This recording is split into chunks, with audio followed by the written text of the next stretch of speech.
All right, welcome back. So, big question for you. How's your Monday going? Well, depending on who you talk to, many people will tell you that they have a hard time getting started on Mondays.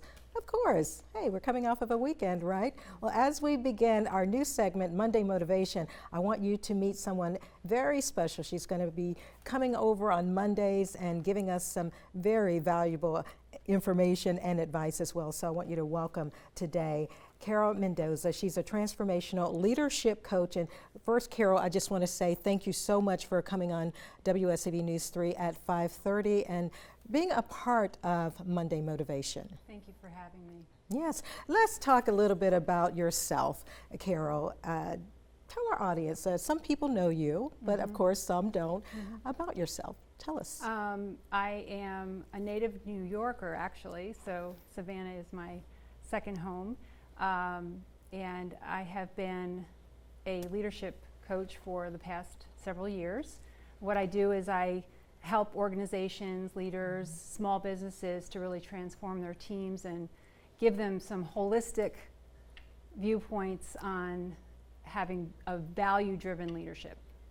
I like that, and I like the fact that Carol said yes to WSAV for all of these amazing ideas that she can help us with. And today I want to show you some of the things that we're going to be talking about. So we have Carol here, and this is an amazing quote.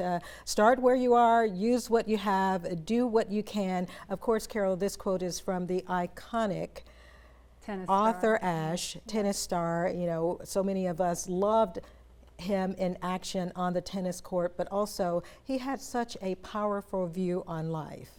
For sure. And I think that, you know, we use this quote a lot, but we don't know that it came from him. You know, I think a lot of us say this all the time. Just start where you are and use what you have and do what you can. And we don't realize that it came from him. So, yeah. That's very important to understand, to start where we are. And let's talk about 3 points today. Here we are. We're restarting for the week, everyone. We'll talk about planning. Up next is juggling and, of course, overcoming. So, Carol, tell us, how can we plan for our week without feeling like it's way too much? Yeah. I think that the best thing that you can do is do a brain dump. Just sit down, take a few minutes, grab that junk mail, even if you have it nearby, and just write on the envelope and just let everything out of your brain so that you can organize it and look at it and see, is there something that maybe I don't have to do right now? Maybe I was thinking I did, but I could put it off, or something that is in my mind seems like it's going to take forever, but it's really only going to take a second, you know, those kinds of things. So getting it out of your head, getting it on paper, I think that can really help. Yeah, that'll give us more focus. Some of us find it difficult, of course, to juggle our personal lives, our family members as well, work. What's your advice, quickly? Juggling is, you know, the ABC method is mine. If A is it's all me, B, it's better if it's me, and C, it could be done by somebody else.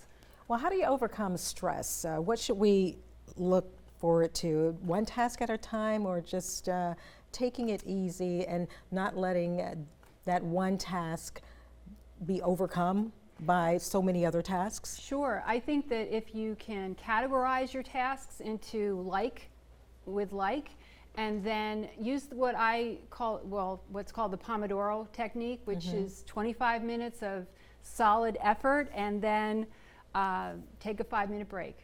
25 minutes again. Take a 5-minute break. Yes, okay. So that you can get more done. Well, that makes sense. Yeah. Certainly makes sense. All right, Carol, we want to thank you so much for joining us for Monday Motivation. Everyone, you can find this interview at wsav.com/Monday Motivation. And we look forward to insight from our good friend Carol every Monday. So stay tuned, everyone. Carol, once again, thank you so much. You're very welcome.